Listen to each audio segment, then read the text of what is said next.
এসব নিয়ে আমি বেশ আনন্দেই আছি। আমার জীবনের সেরা প্রাপ্তি আমার 2 ছেলে।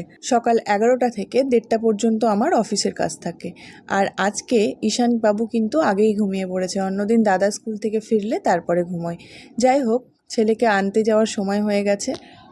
বাড়ি থেকে 1 মিনিটের ডিস্ট্যান্সে ওর স্কুল বাস ওকে ছেড়ে যায়।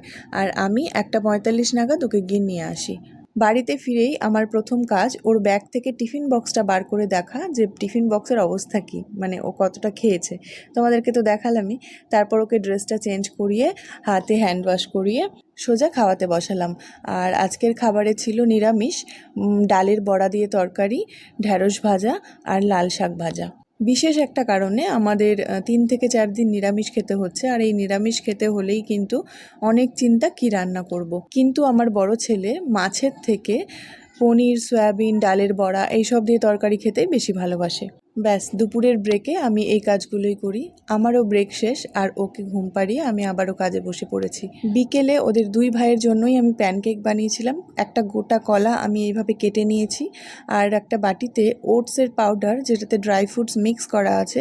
তোমরা যদি ড্রাই ফ্রুটস মিক্স করা ওটস পাউডার না থাকে তাহলে আলাদা করে ড্রাই ফ্রুটস মিক্স করতে পারো। একটা ডিম ভেঙে দিয়েছি, সামান্য লবণ টেস্টের জন্য, আর দিয়েছি মধু মিষ্টির জন্য।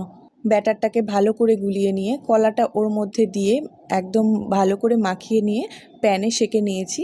সেঁকার সময় আমি বাটার দিয়েছি। ব্যাস, ছোট ছেলের বিকেলের খাবার এইটাই। আর বড় ছেলেকেও আমি এটার সাথে একটু পেডিয়াশোর গুলে দিয়েছিলাম। ব্যাস, তারপর ওকে পড়তে বসানো ওই 30 মিনিট মতো। তারপর ওর ম্যাম ওকে পড়াতে আসে। আর তারপরে আমি আবারও কাজে বসে পড়ি। এই যে প্যানকেক রেসিপিটা তোমাদের দেখালাম, এটা কিন্তু 8 মাস থেকে 5 বছর 6 বছর সব রকম বাচ্চাদেরকেই তোমরা দিতে পারো। ভীষণ টেস্টি হয় খেতে। বানানোর পর নিজেই একবার মুখে দিয়ে দেখো।